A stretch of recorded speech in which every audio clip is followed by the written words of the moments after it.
नमस्कार, खबरें दनादन में आपका स्वागत है। मैं हूं आपके साथ आशीष प्रमोद गोस्वामी। खबरों की शुरुआत करें, लेकिन उससे पहले आपको एक बड़ी खबर बता दें जो कि सीधा उन्नाव से आ रही है, जहां पर एक बड़ा सड़क हादसा हुआ है। हादसे में 6 लोगों की मौत हो गई है और 12 से ज्यादा लोग इसमें घायल हो गए हैं। बस दिल्ली से बिहार जा रही थी, लेकिन लखनऊ कानपुर हाईवे पर लखनऊ आगरा हाईवे पर यह बड़ा हादसा हुआ, जहां पर 6 लोगों की दर्दनाक मौत हुई है और 12 से ज्यादा यात्री इसमें घायल हुए हैं।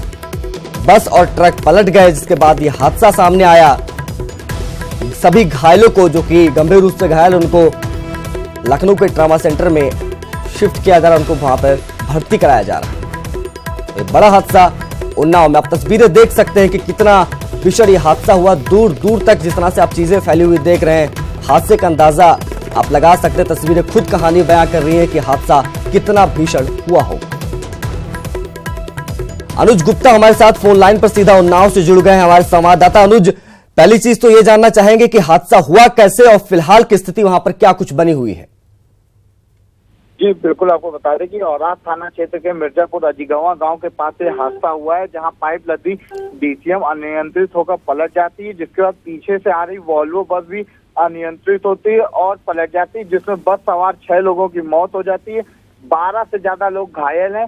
पुलिस ने सभी शवों को पोस्टमार्टम के लिए 6 शवों को पोस्टमार्टम के लिए भेजा है। इसके साथ ही जो घायल हुए हैं उन्हें लखनऊ के ट्रामा सेंटर में भर्ती कराया गया है।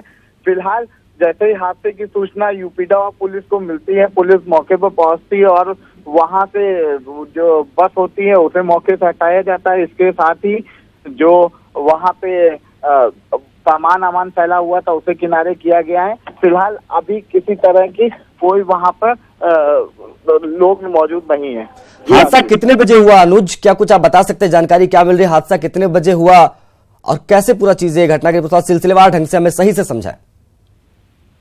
जी बिल्कुल, आशीष, आपको बता दें कि ये हादसा लगभग रात 1 बजे हुआ है, जिसमें ये एक डीसीएम थी जो अनियंत्रित होकर पलट जाती है, जिसमें पाइप लदे होते हैं और पीछे से उसी समय बस आ रही होती है।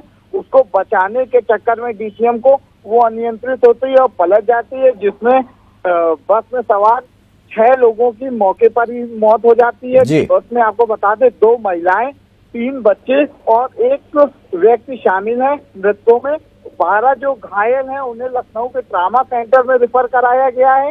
ये जो बस थी ये लखनऊ से ये बिहार के लिए जा रही थी और जो घायल हैं उन्हें ट्रामा सेंटर में भर्ती कराया गया हुआ है। अनुज, क्या कुछ जानकारी ये मिल पा रही है जो घायल हुए हैं या जो मृतक हैं, जो जिनकी मृत्यु हुई है इस हादसे में, इस दर्दनाक हादसे में, वो रहने वाले कहाँ के? क्या वो कुछ बिहार के भी यात्री हैं, कुछ या उसमें दिल्ली या यूपी के? क्या कुछ जानकारी इस बाबत मिल रही है आपको? ये आपको बता दें कि जिस तरह से देर रात हादसा हुआ है, अभी फिलहाल मृतक कहाँ के थे इसकी जानकारी नहीं हो पाई है। पुलिस उन मृतकों की जानकारी करने की कोशिश कर रही है कि जो मृतक थे वो कहाँ के रहने वाले हैं, और जैसे ही इस मामले में कुछ अपडेट होता है उसको अपडेट किया जाएगा। जी बिल्कुल, तमाम जानकारियों के लिए आपका बहुत बहुत शुक्रिया अनुज। तो हमारे संवाददाता अनुज थे जो जानकारी दे रहे थे कि उन्नाव में ये बड़ा हादसा हुआ है। जब बस जो है दिल्ली से बिहार के लिए निकली तो आगरा लखनऊ हाईवे पर यह बड़ा हादसा हुआ। अब हादसे की वजह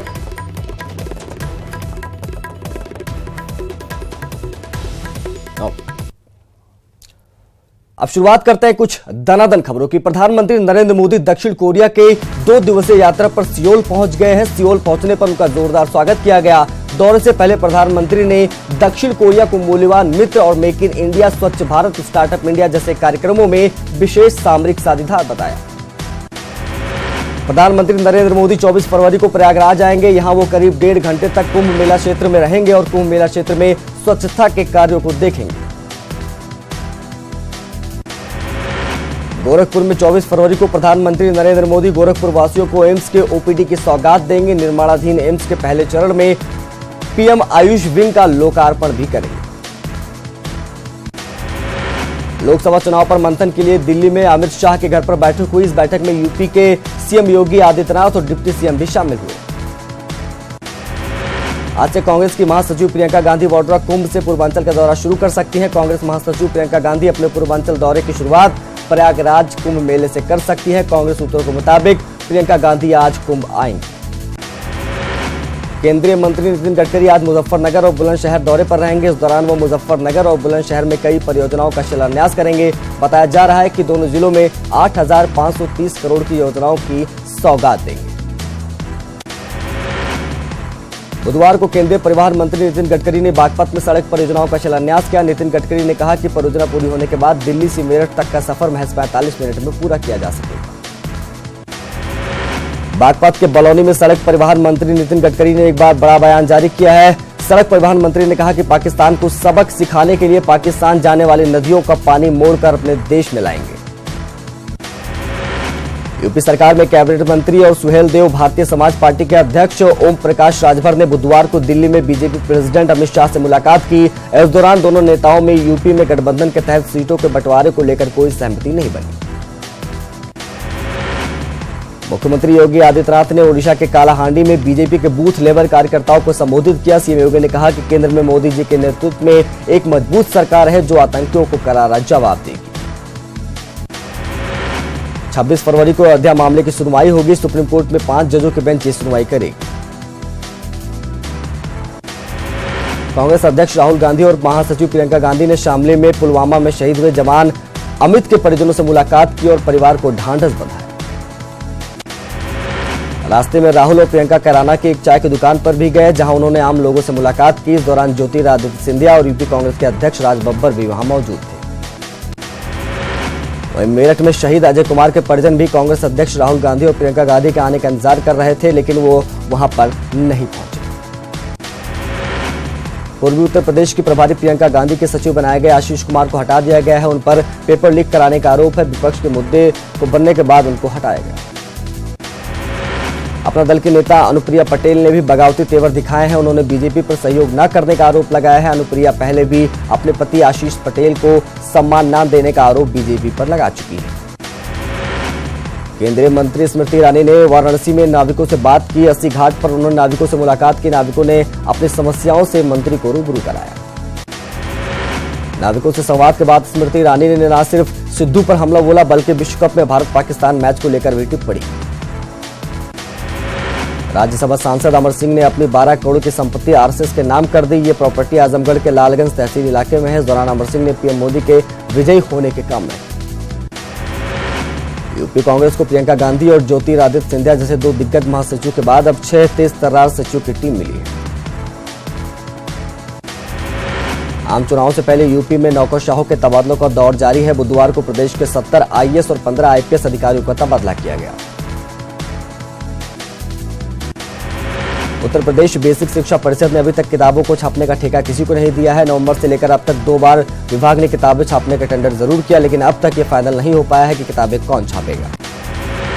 कानपुर के शिवराजपुर में ट्रेन में धमाके के बाद जहां अफरा तफरी मच गई, तो वहीं पुलिस और एटीएस की जांच के बाद ट्रेन को रवाना कर दिया गया। अधिकारियों का कहना है कि धमाके में किसी भी तरह के संदिग्ध विस्फोटक नहीं मिला है। साथ ही वहां मिले पत्र को भी संदिग्ध बताया जा रहा है। बुलंदशहर के नए डीएम अभय सिंह ने जिला अस्पताल का निरीक्षण किया। अस्पताल में मरीजों को समय पर इलाज न मिलता देखकर उन्होंने डॉक्टरों, सीएमओ और कार्यवाहक सीएमएस को जमकर लताड़ा। डॉक्टरों को नसीहत देते हुए डीएम का वीडियो सोशल मीडिया पर वायरल हो रहा है। 23 और 24 फरवरी को गोरखपुर में भारतीय जनता किसान मोर्चे का राष्ट्रीय सम्मेलन है। किसान मोर्चा के राष्ट्रीय अध्यक्ष ने कहा है कि मोदी सरकार ने किसानों के हित के लिए कई काम किए। प्रयागराज पहुंचे केंद्रीय मंत्री मनसुख मंडाविया ने कहा है कि 2-3 महीने में प्रयागराज में वाराणसी के बीच बड़े बोट का संचालन शुरू हो जाएगा। लोकसभा चुनाव की तैयारियों को लेकर कानपुर में कांग्रेस नेता राजीव शुक्ला ने कार्यकर्ताओं और पदाधिकारियों से बातचीत की और चुनाव जीतने का मूल मंत्र दिया। हमीरपुर में खंड शिक्षा अधिकारी अपने चाहते शिक्षक के जरिए टीचरों को नियुक्ति पत्र देने के नाम पर अवैध वसूली कर रहे हैं। वीडियो के सोशल मीडिया पर वायरल होने के बाद जांच शुरू हो गई।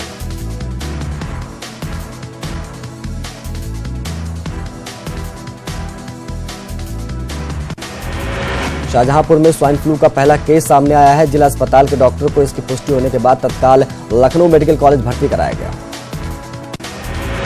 रामपुर के अहमदनगर जागीर गांव में पुरानी रंजिश को लेकर 2 पक्षों में जमकर गोलियां चली, जिसमें दोनों पक्षों में एक व्यक्ति की मौत हो गई और एक युवक घायल हो गया। वहीं 2 लोगों की मौत के बाद इलाके में हड़कंप मचा हुआ है। अयोध्या के रौनाही थाना क्षेत्र में किशोरी की हत्या के बाद पुलिसिया कार्रवाई से नाराज परिजनों और ग्रामीणों ने हंगामा किया। फिलहाल पुलिस हत्या के मामले में 3 लोगों को कस्टडी में लेकर पूछताछ कर रही है। लखीमपुर खीरी के पसगवा कोतवाली इलाके में तिलक समारोह के दौरान हर्ष फायरिंग में 11 साल की लड़की की मौत हो गई। बांदा में प्रेम प्रसंग के चक्कर में 2 लोगों की धारदार हथियार से काटकर निर्मम हत्या कर दी गई। एक पुरुष और महिला की हत्या से ग्रामीणों में दहशत का माहौल। बदायूं के उघैती थाना क्षेत्र के खडुआ गांव में नाली के रास्तों को लेकर 2 पक्षों में जमकर खूनी संघर्ष देखने को मिला और पथराव हुआ। इस संघर्ष में एक वृद्ध के इलाज के लिए ले जाते समय उसके रास्ते में मौत हो गई। मृतक के बेटे की तहरीर पर पुलिस ने 4 लोगों के खिलाफ मुकदमा दर्ज कर लिया है। गाजियाबाद के लोनी इलाके में बाइक सवार 3 बदमाशों ने एक बसपा नेता के भाई की गोलियों से भूनकर हत्या कर दी और मौके से फरार हो गए। मौके पर पहुंची पुलिस ने युवक को दिल्ली के जीटी अस्पताल भर्ती कराया, लेकिन युवक ने इलाज के दौरान दम तोड़ दिया। आजमगढ़ जिले के जहानागंज थाना क्षेत्र में बेखौफ बदमाशों ने क्लिनिक संचालक की गोली मारकर हत्या कर दी। हत्या के बाद बदमाश असलहा लहराते हुए फरार हो गए। गाजियाबाद के विजयनगर इलाके में मारपीट का लाइव वीडियो सामने आया है। वीडियो में 2 लोग होटल के स्टाफ को पीटते दिख रहे हैं। वहीं होटल के मालिक का आरोप है कि ये दबंग युवक होटल में फ्री खाना खाने के लिए आते थे और जब इनसे कोई रुपया मांगता तो वो स्टाफ के साथ मारपीट करते। कानपुर देहात की अकबरपुर कोतवाली क्षेत्र में पेट्रोल पंप में कर्मियों ने गैस भरवाने आए लोगों को बेरहमी से पीटा। पेट्रोल कर्मियों ने गाड़ी में बैठी महिलाओं से भी हाथापाई की। पूरी घटना सीसीटीवी कैमरे में कैद हो गई।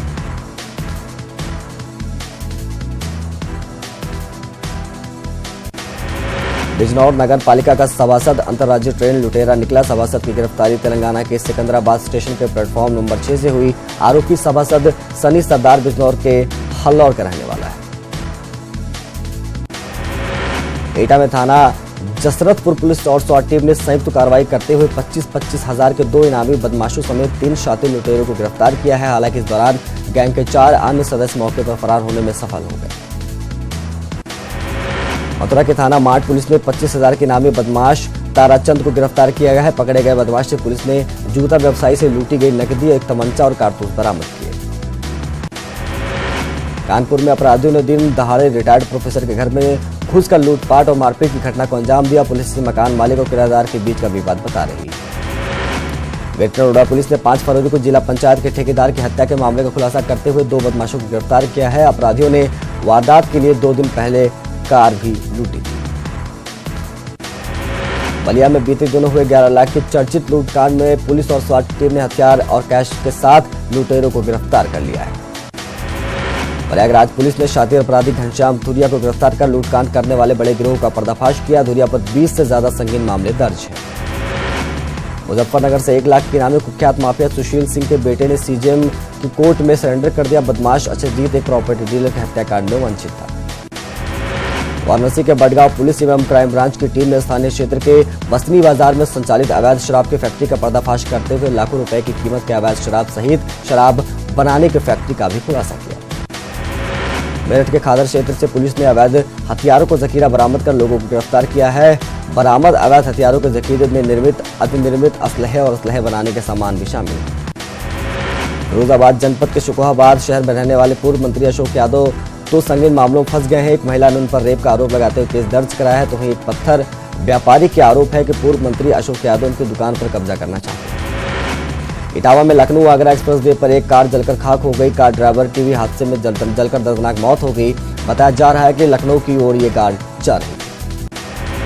रामपुर के शहर कोतवाली क्षेत्र के मिस्टनगंज में अनाज की बंद दुकान में अचानक आग लग गई। देखते ही देखते आग ने विकराल रूप धारण कर लिया। हालांकि मौके पर पहुंची दमकल की 2 गाड़ियों ने आग पर काबू पाया। संभल में चकबंदी का लेखपाल का रुपए लेते हुए वीडियो वायरल हुआ है, जिसके बाद एसडीएम ने जांच के आदेश दे दिए हैं। गलत तरीके से टेंडर और भुगतान को लेकर अयोध्या नगर निगम के निगम आयुक्त के आवास के सामने पार्षदों ने जमकर हंगामा और धरना प्रदर्शन किया। पार्षदों का आरोप था कि नगर आयुक्त गलत तरीके से टेंडर कर उसका भुगतान कर रहे हैं। राज्य महिला आयोग के सदस्य अनीता सचान 1 दिवसीय दौरे पर अमेठी पहुंची। यहां उन्होंने लोक निर्माण विभाग की निरीक्षण गृह में विभिन्न मसलों पर पीड़ित महिलाओं की समस्याओं को सुना और जल्द से जल्द उनकी समस्याओं के निस्तारण की बात कही। राज्य महिला आयोग की उपाध्यक्ष ने मऊ दौरे में महिलाओं की समस्याएं सुनी। एक पीड़िता ने आरोप लगाया कि लड़की पैदा होने पर उसके पति ने दूसरी शादी कर ली और उसके सभी रिश्ते उससे तोड़ लिए। एक बार फिर प्रयागराज में 22 फरवरी को कई देशों के डेलीगेट्स पहुंचने वाले हैं। बताया जा रहा है कि कुंभ में 188 देशों के डेलीगेट्स पहुंचेंगे। सभी डेलीगेट्स को विदेशी राज्य मंत्री वीके सिंह 2 विमानों से प्रयागराज लाएंगे, जहां सभी डेलीगेट्स 7 घंटे कुंभ में बिताएंगे।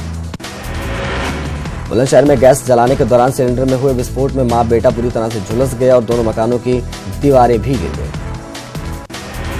हरदोई पहुंचे बीजेपी सांसद अतुल वर्मा ने मन की बात कार्यक्रम में कहा कि मौका मिलेगा तो सरहद पर जमकर गोली चलाएंगे।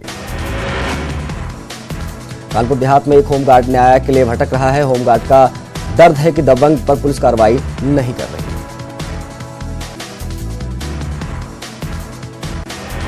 बलिया में हजारों स्कूली बच्चों ने शहीदों की याद में एक श्रद्धांजलि मार्च निकाला और पाकिस्तान के खिलाफ गुस्से का इजहार किया।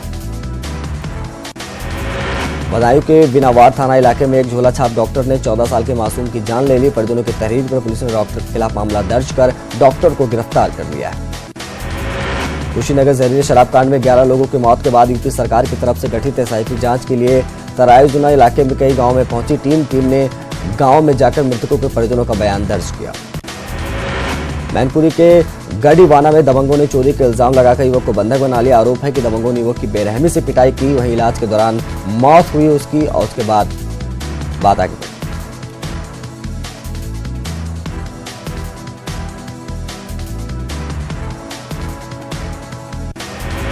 मैनपुरी पुलिस ने अवैध असलाह फैक्ट्री का भांडाफोड़ किया। मामला बेबर के घुटारा गांव का है, जहां पुलिस ने छापेमारी करके भारी मात्रा में बने और अधबने असलहे बरामद किए।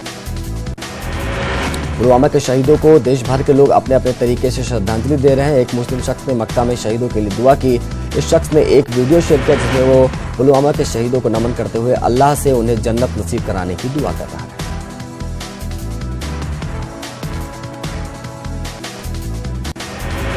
जेलों में बंद कैदियों द्वारा तैयार किए गए उत्पादों को लेकर प्रयागराज कुंभ में लगाई गई प्रदर्शनी आकर्षण का केंद्र बनी हुई है। इस प्रदर्शनी में यूपी के 9 जिलों में बंद कैदियों द्वारा तैयार की गई दैनिक उपयोग की कई वस्तुएं प्रदर्शित की जा रही हैं। जौनपुर में 2 घंटे की रेस्क्यू के बाद करीब 150 किलो की डॉल्फिन को निकाला गया है। लखनऊ से वन विभाग की आई स्पेशल टीम ने डॉल्फिन का रेस्क्यू किया। मैनपुरी में पुलिस पॉलिटिक्स फिल्म की शूटिंग देखने को मिली। ग्रामीणों की भारी भीड़ वहां पर उमड़ पड़ी शूटिंग देखने के लिए। राजनीति में भ्रष्टाचार पर बनी यह फिल्म 29 मार्च से सिनेमाघरों में आ जाएगी।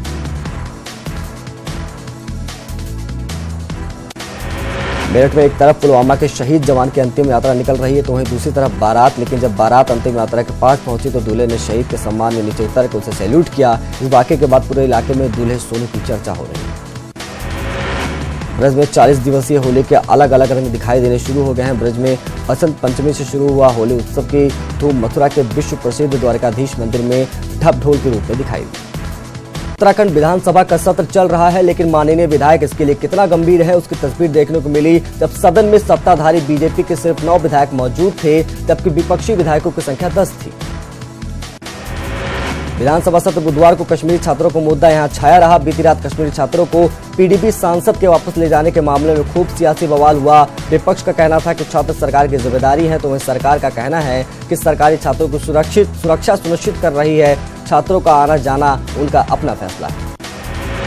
देहरादून में कांग्रेस की प्रदेश चुनाव समिति की बैठक आयोजित हुई। कांग्रेस पार्टी मुख्यालय में प्रदेश प्रभारी अनुग्रह नारायण सिंह ने ये बैठक ली। बैठक में लोकसभा के संभावित उम्मीदवारों के नाम पर चर्चा हुई। पार्टी सूत्रों की माने तो शीघ्र ही जिलों में पार्टी की ओर से एक ऑब्जर्वर को भेजा जाएगा। बैठक में पूर्व सीएम हरीश रावत और प्रदेश अध्यक्ष प्रीतम सिंह के अलावा विपक्ष के नेता इंदिरा हृदयेश भी मौजूद रहे।